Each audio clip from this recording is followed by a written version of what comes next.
ये आप पीछे देख रहे हैं खुंजराब टर्मिनल, खुंजराब पोर्ट, जो कि चाइना का कस्टम है।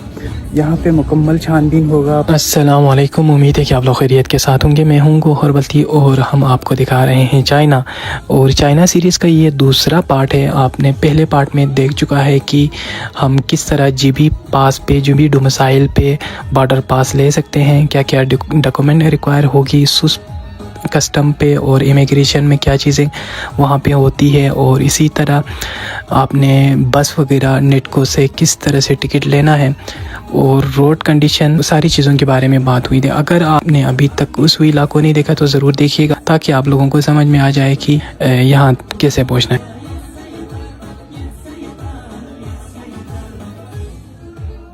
सो गाइस, चाइना खुंजराब के जो करीब एरिया है उसमें बड़े पैमाने पे काम हो रहा है।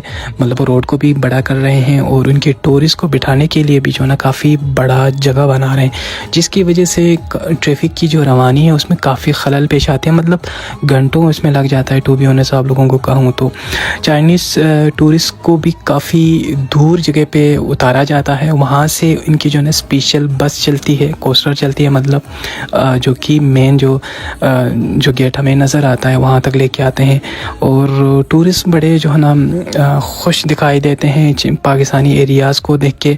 और ख़ुसूसन जो पाकिस्तान से बसें या कोस्टर जो जाती हैं टूरिस्ट की, या वहाँ पाकिस्तान से आ रही हो या पाकिस्तान से उधर जा रही हो, उन मुसाफिरों को जो बड़े शानदार इस्तकबाल करते हैं, हाथ हिला के और वेलकम भी करते हैं, जो कि काफ़ी देदनी है। गेट से इंटर होने के जस्ट 5 मिनट बाद जो है ना उनका एक चेकिंग पॉइंट आता है, जो कि मेन चेकिंग पॉइंट है। वहाँ पे हर चीज़ की चेकिंग होती है।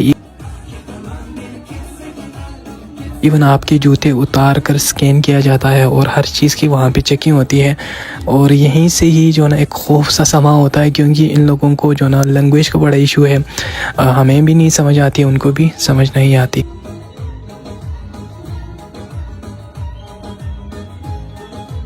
और ये मरहला मुझे पर्सनली बहुत मुश्किल लगा, क्योंकि आप फर्स्ट टाइम जा रहे हैं और आपको एक्सपीरियंस भी नहीं है। तो थोड़ा सा उनका बिहेवियर भी कुछ इस तरह से है कि आपको जो न सीधी तरह से आप समझाते भी नहीं, तो इस वजह से थोड़ा सा मुश्किल पेश आता है।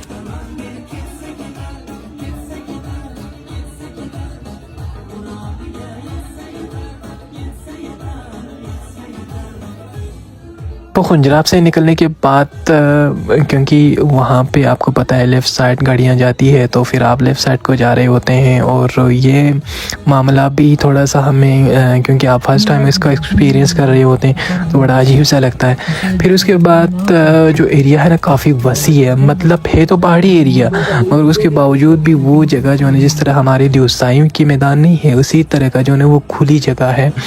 और दूर दूर तक पहाड़ नज़र आते हैं, मगर वो पहाड़ जो है तो काफ़ी ऊंचे पहाड़, जिस पे बर्फ़ हमने देखी। क्यों जिस टाइम पे हम इधर स्कर्दू से गए थे तो हमारे पहाड़ों पे बर्फ़ नहीं थी, और उन पहाड़ों पे और उन ग्लेशियर्स जो ना वहाँ पे काफ़ी नज़र आ रहे थे।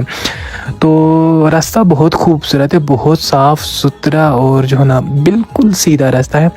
मैंने देखा कि बहुत सारी जगहों पे डमी पुलिस और डमी जो कार है ट्रैफिक पुलिस की, वो बना के रखे हुए हैं।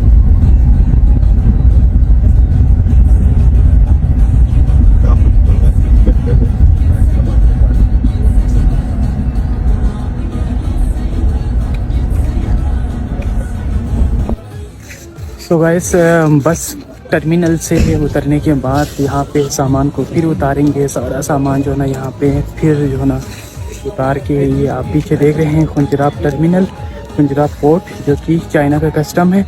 यहाँ पे मुकम्मल छानबीन होगा, पूछ गछ होगा। जब जो भी पूछेंगे इंशाल्लाह आप लोगों से वो भी शेयर करूँगा। तो ये पोर्ट है जी कस्टम वालों का, और यहाँ से हमारे सारे सामान, सब चीज़ों की जो ना एक दफ़ा फिर वो होने के बाद हम आगे को निकल जाएंगे इंशाल्लाह। दोस्तों, अल्लाह अल्लाह करके इमिग्रेशन का मरहला पास हुआ। इमिग्रेशन का मरहला नो डाउट दुनिया में ही बरोज़ महशर के जो हिसाब किताब होता है ना, उसी तरह का लगता है, यकीन माने। और क्योंकि आप इतना बड़ा टाइम और प्लानिंग फिर पैसा लगाने के बाद यहाँ तक पहुँच जाते हैं, फिर अल्लाह ना करे कि कोई इशू हो, फिर आपको वापस जाना पड़े, तो ये बहुत जो ना डरा हुआ होता है हर कोई। खैर, इमिग्रेशन ऑफिसर और दूसरे जो चेकिंग अमला है मेरे साथ साथ एटलीस्ट बहुत ज़्यादा फ्रेंडली पेश आए। और यहाँ पे एक बात आप लोगों को बता दूँ कि यहाँ पे अगर आपका जो बिहेवियर है और वेल ड्रेस हो तो वो बहुत ज़्यादा मैटर करता है। वेल ड्रेस साफ़ सुथरा हो के ज़रूर इमिग्रेशन में जाना चाहिए, ताकि जो है ना ये लोग हमारे साथ बिहेव अच्छी तरह से कर ले। मुझसे तो जस्ट स्माइल के साथ जो इमिग्रेशन का ऑफिसर है उन्होंने पूछा कि क्यों आए हो, कहाँ जाना है, और मैंने कहा कि काशगर तक जाना है। तो उसने पूछा कि आप आगे भी जा रहे हैं। मैंने कहा कि क्या अलाउ है हमें वाटर पास पे, तो वो हंसते हुए कहा कि नहीं। तो फिर मैंने कहा कि फिर मैं कैसे जा सकता हूँ। तो बड़े हंसी मजाक में जो है उनसे बातें हुई, मतलब ये जस्ट 1-2 मिनट उनके साथ टाइम लगा। तो उन्होंने जो है उस पर ठप्पा वगैरह लगा दिया एंट्री का चाइना में। तो खैर उनका कुछ लोगों के साथ जो है बड़ा सख्त बिहेवियर होता है। लाइक के इमिग्रेशन के जो ऑफिसर्स हैं उन्होंने जो दूसरी लाइन में हमारे दोस्त भी लगे हुए थे, उन्होंने एक ने जो ना सिगरेट अपना जो पीने के लिए वो साथ रखे हुए थे उसको दिया नहीं।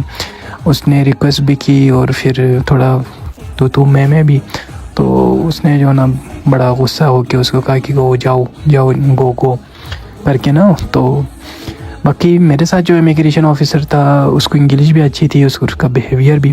फिर जो मेरे जो दोस्त थे उनके साथ तो बड़ी लंबी ही गुफ्तगू हुई। इवन उसने मुझे बाद में कहा कि वो किसी दूसरे रूम में लेके गए थे और बहुत ज़्यादा पूछगछ की, और इवन उसको मेरे बारे में भी पूछा कि ये क्या करते हैं। खैर मैंने भी व्लॉगिंग का कहा था, उसने भी मेरे बारे में यही कहा था कि ये व्लॉगिंग करता है, फ़ोटोग्राफ़र है। और इसी तरह जो लोग सिगरेट लेके जाते हैं, खैर जो चीज़ें मना है, बैंड है, लाइक जो ड्रग्स वगैरह है उनका तो बस हशर ही हो जाता है वहाँ पे तो पहुँच के, मगर सिगरेट भी ये लोग अलाउ नहीं करते। इसका रीज़न जो है ना मैंने देखा है कि अंदर जाके हमारे पाकिस्तानी ना सिगरेट भी सेल कर रहे हैं, तो शायद यही है कि वो लोग जो है ना उसको अलाउ भी नहीं करते, हालांकि पीने के लिए तो अलाउ कर देते हैं। इस तरह करके मैं काफ़ी देर तक जो ना बाहर इमिग्रेशन के उसके वेट में रहा। मुझे लगा कि तकरीबन आधा घंटा वहाँ पे मैं शायद उसका वेट किया। और यहाँ पे इमिग्रेशन में आपको ये भी बता दूँ कि आपके मोबाइल की भी चेकिंग होती है, आपको जो पासवर्ड है लगा के देना होता है उनको, वो लोग गैलरी वगैरह और जो डिफरेंट ऐप्स हैं वो भी चेक करते हैं।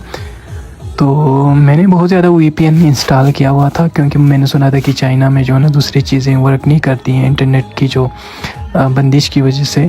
तो मुझे डर था कि शायद वो VPN की वजह से मुझे कुछ कहे या मोबाइल को ज़ब्त करे, मगर उन्होंने इस बारे में मुझे कुछ नहीं कहा। और इमिग्रेशन में ही आपकी जो है ना फिंगर्स वगैरह, फेस वगैरह, इवन मुंह खोल के भी आपकी चेकिंग होती है, जो कि मेरे ख्याल में मैंने फर्स्ट टाइम की लाइफ में। तो ये सारा प्रोसीजर जो ना यकीनन आपको डराने के लिए काफ़ी होता है कि दूसरे मुल्क में फ़र्स्ट टाइम आप इंटर हो रहे हो और ये सारा जो ना आपको झेलना पड़ता है।